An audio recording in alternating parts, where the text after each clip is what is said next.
Kannur central ജയിലിൽ നിന്നും jail ചാടിയ ഗോവിന്ദചാമി ഉടൻ വിയൂർ സെൻട്രൽ ജയിലിലെത്തിക്കും. ഒറ്റയ്ക്ക് സെല്ലിൽ പാർപ്പിക്കും.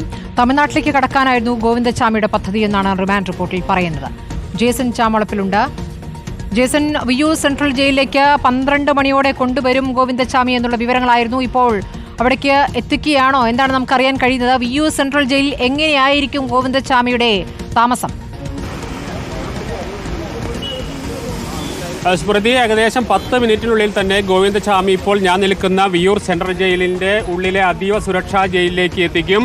ഇപ്പോൾ മുണ്ടൂർ എന്ന പ്രദേശം വിട്ടുകഴിഞ്ഞിരിക്കുന്നു. 10 മിനിറ്റിനുള്ളിൽ തന്നെ ഗോവിന്ദചാമിയെ വഹിച്ചുകൊണ്ടുള്ള പോലീസ് വാഹനം ഇവിടേക്ക് എത്തും. കനത്ത സുരക്ഷാ സംവിധാനങ്ങളാണ് ഗോവിന്ദചാമിയുടെ വരവുമായി ബന്ധപ്പെട്ട് ഇത്തവണ അതീവ സുരക്ഷാ ജയിലിൽ ഒരുക്കിയിരിക്കുന്നത്. ഇതിൽ പ്രധാനപ്പെട്ട ഒരു കാര്യം, കഴിഞ്ഞ ദിവസങ്ങളിൽ കണ്ണൂരിലുണ്ടായ ജയിൽ ചാട്ടം ജയിൽ വകുപ്പിനെ ആകെ ഞെട്ടിച്ചിരിക്കുന്നു, ആഭ്യന്തര വകുപ്പിനാകെ ഞെട്ടിച്ചിരിക്കുന്നു. അതിൻ്റെ പശ്ചാത്തലത്തിൽ കനത്ത സുരക്ഷാ സംവിധാനങ്ങൾ ഒരുക്കിക്കൊണ്ടാണ് ഗോവിന്ദചാമിക്ക് അതീവ സുരക്ഷാ ജയിലിലേക്ക് എത്തിക്കുന്നത്. പ്രധാനമായും പ്രിസൺ ഓഫീസറുടെയും അതുപോലെ തന്നെ ഗാർഡ് റൂമിൻ്റെയും സമീപത്തുള്ള സെല്ലിലാണ് ഗോവിന്ദചാമിയെ പാർപ്പിക്കാനായിട്ട് ഇപ്പോൾ തീരുമാനിച്ചിരിക്കുന്നത്. കാരണം ഏറ്റവും പെട്ടെന്ന് നോട്ടമെത്തുക എന്നതാണ്, ഉദ്യോഗസ്ഥരുടെ നോട്ടം പെട്ടെന്ന് തന്നെ എത്തുന്ന ഒരു സ്ഥലത്താണ് ഇത്തവണ പാർപ്പിക്കുക. അതിനുള്ള ഏറ്റവും പ്രധാനപ്പെട്ട സ്ഥലം എന്ന് പറയുന്നത് പ്രിസൺ ഓഫീസറുടെയും റൂമും അതോടൊപ്പം തന്നെ ഗാർഡ് റൂമും സമീപത്തായിട്ടുണ്ട്.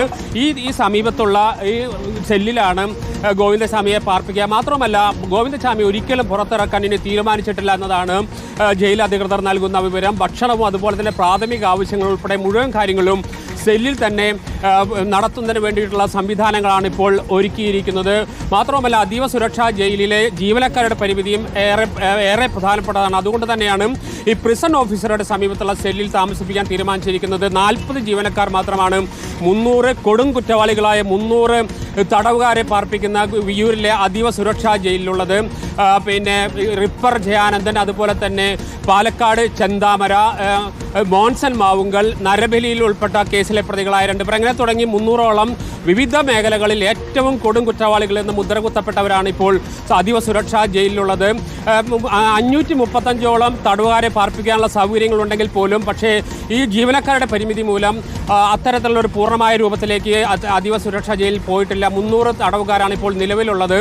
ഏതായാലും പോലീസിനും അതുപോലെ തന്നെ ജയിൽ വകുപ്പിനും ചെറിയ തലവേദന ഉണ്ടാക്കുന്ന സ്ഥിതി തന്നെയാണ്. ജീവനക്കാരുടെ പരിമിതി അതിലേറെയുണ്ട്. അതോടൊപ്പം തന്നെ ഗോവിന്ദചാമി കഴിഞ്ഞ മാസങ്ങളോളം പ്രയത്നിച്ചിട്ടാണ് അദ്ദേഹം കണ്ണൂർ പോലുള്ള ഏറ്റവും പ്രധാനപ്പെട്ട ഒരു ജയിലിലെ അതീവ സുരക്ഷിതത്വമുണ്ടെന്ന് അവകാശപ്പെടുന്ന ജയിലിൽ നിന്ന് ചാടുന്നതും കൈയില്ലാത്ത ഗോവിന്ദചാമി ചാടിപ്പോയതും വിയൂരിലെ അതീവ സുരക്ഷാ ജയിലിലെ ജീവനക്കാരെയും അതുപോലെ തന്നെ ഉത്തരവാദിത്തപ്പെട്ടവരെയും ഏറെ ആശങ്കയുണ്ടാക്കുന്നുണ്ട്. അതുകൊണ്ട് തന്നെയാണ് പ്രത്യേകം രീതിയിലുള്ള നിരീക്ഷണങ്ങൾ ഏർപ്പെടുത്താൻ ഇതിനങ്ങനെ തീരുമാനിച്ചു. സമീപത്ത് CCTV വെക്കണമെങ്കിൽ അതും ചെയ്യാനുള്ള തീരുമാനത്തിലേക്ക് ജയിൽ വകുപ്പ് നിർദ്ദേശം നൽകിയിട്ടുണ്ടെന്നാണ് നാം മനസ്സിലാക്കുന്നത്.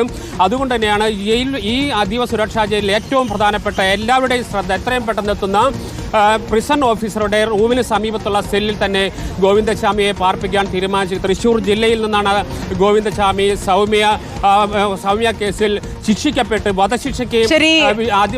ഗോവിന്ദചാമിയെ കൊണ്ടിരുന്ന മുറയ്ക്ക് വീണ്ടും ജേസണിലേക്ക് എത്താം. ഇപ്പോൾ